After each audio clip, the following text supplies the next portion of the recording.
Shell, gusto ko lang i-report ha. Ang ini nga salakyan, muna siyang ga-parking daily sa una, upod sa pick-up. Tapos ang duwa ka pick-up kagang ini kinakarwas ni daily, ang pick-up ya wala. Siguro once a week or once in 2 weeks. Now, subong ang ini, wala na nilaging karwas sa sulod. May isa pa ginadigin na karwas nga itom nga salakyan.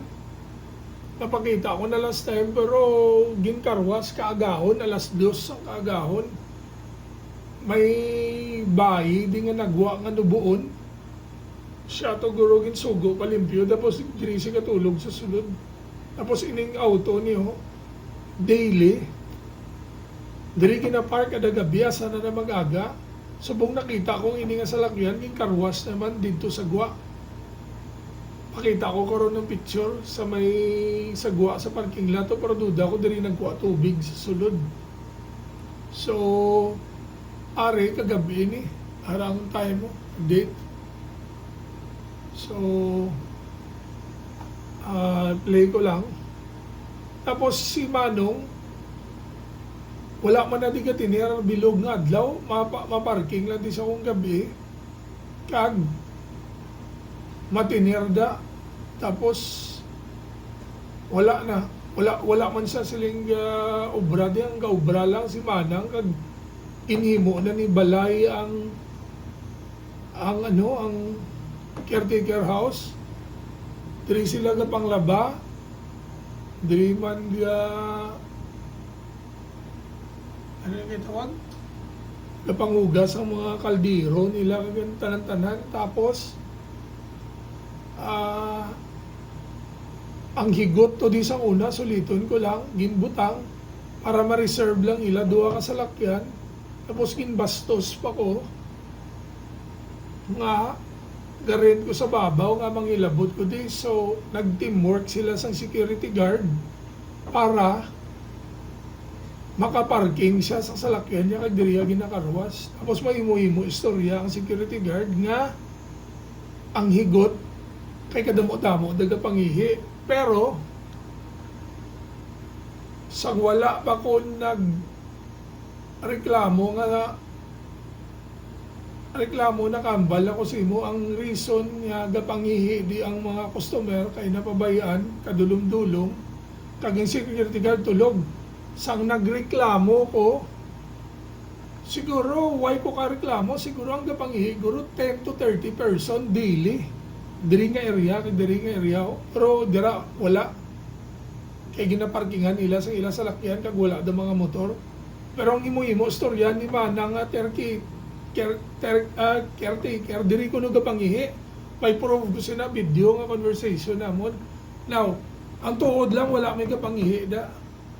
Inimo-imo lang ila istorya para makabutang di sila rope. Now, subong nadula na ding auto nga itom nga ginakarwas nila, pero ini wala nilang yung karwas diri dito naman sa gwa sa atubangan sa snacky. Makita akong picture. So at least kabalo ka. Tapos at least ma-relay ni kay Andy nga muning tutuod ka katako kay kabudlay nga ako gambal tutuod sa una. Pero way kabalo si Andy ko na nung tutuod ka kalatabo pag storya ko siya. It's about time nga mabutang ko CCTV.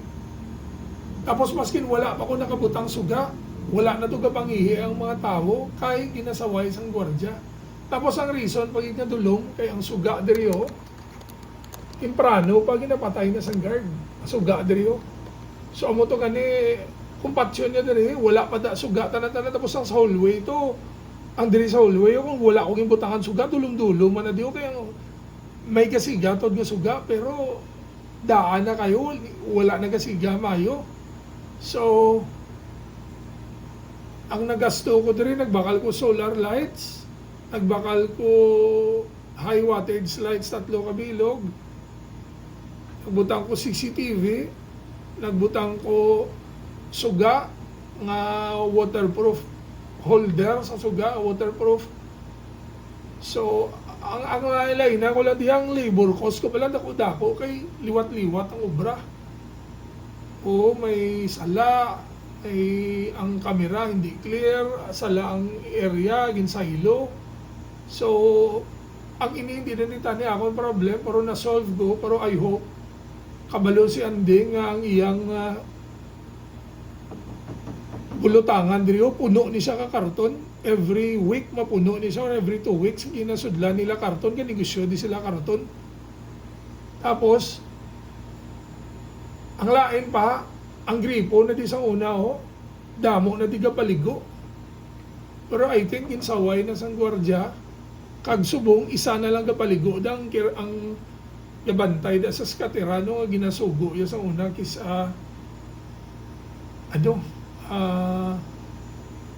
manglimpyo da sagdan or manghakot mga karton. Pero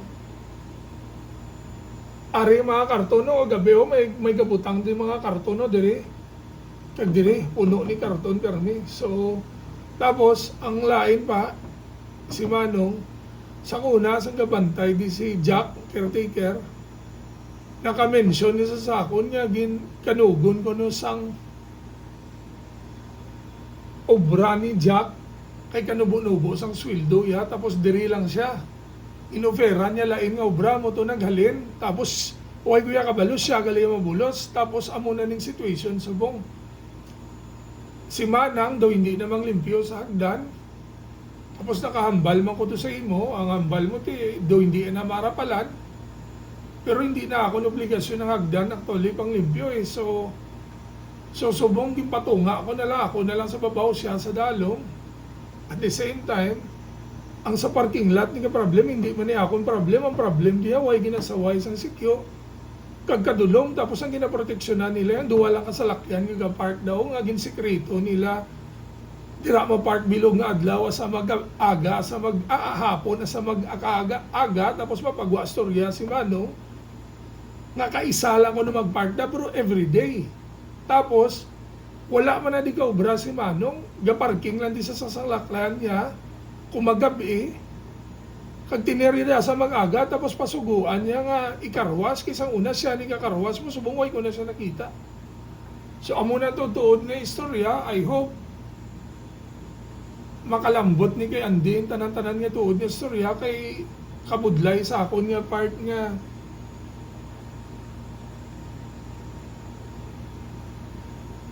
paghambal ni Andy sa akon nga daw plano ay pala-close ang parking lot kag pag-mention ko siya sa mga problema ay siya kalibutan ko nanuntun tuod yung kalatabo. Tapos may video ko siningaging bastos ko ni isang laki ni asawa sang caretaker. Tapos naninggit siya nga kaisalan di kaadlaw gin park ang salakyan. Hindi dugay, which is gabutig siya. Tapos ara pang security guard sa tupad. Wala man ko gimbuligan sa security guard. Ambal nga, hindi natuod. Boss, hindi ka tani mag-amuna kay dugay na ning amon tenan si Chua. Do wala lang siya, do nagpasakay pa siya nga ang higot dire. Siya nagbutang, hindi ang caretaker ng plano, pero ang totoo da, hapon pa lang niya, way pa natin siya, nabutang na da. Kay para, pag-abot sang duwa nila kasalakyan, makapark na nga, wala motor. So, amo na tutuod na tabo. Now, at least, isend ko ni sa imo, I hope, mabalaan ni Andy, kay sa uli-ulihi, base, gamuhon ko ni sang caretaker, kadamo, di sa ginaobra nila nga, way kabalo si Andy, way ko diya sala. So, ako niya gina-compile ko lang kay kumaabot ang time yung hilabtan ko nila nga duwa, ipablatter ko sila kag ireklamo. So, akon, tanan ko din nga ebidensya, ginatago ko lang para mag-abot ang time.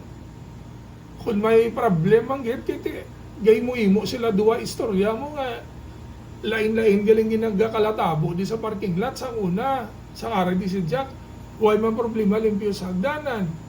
Why man problema, maparking di tanan-tanan mga motor. Sa nag-abot sila yan, nag-teamwork pa sila sang guard nga.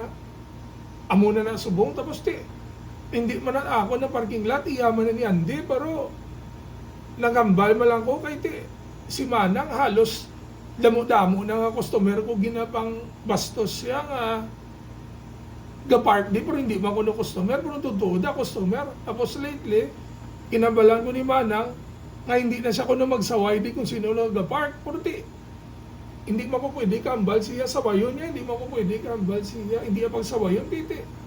Hindi man na siya ako empleyado yan, tapos wala man ko dilabot sa parking lot kung anong patakaranda. So, basta ang importante lang ya, for a very long time, tanan din nga tenant sa building, ga-park diri, tapos sa gabi ya, ako na lang isa ga-rent second floor, kag third floor, ga-park diri, tanan-tanan nga mga motor, okay lang, tapos sa nag-abot sila, why ko kabalo kung gin ano pag-message sa kay Andy or ano natabo nga ipa-close. So I do not know. So tisubong wala na problema sa ihi, ang pagwa nila sa ihi, pero sa totoo hindi ihi ang problem. So kabalo ka man sina. So sige, isend ko ni sa imong video. Dahil lang gida, pakita ko lang sa imong picture dahil lang.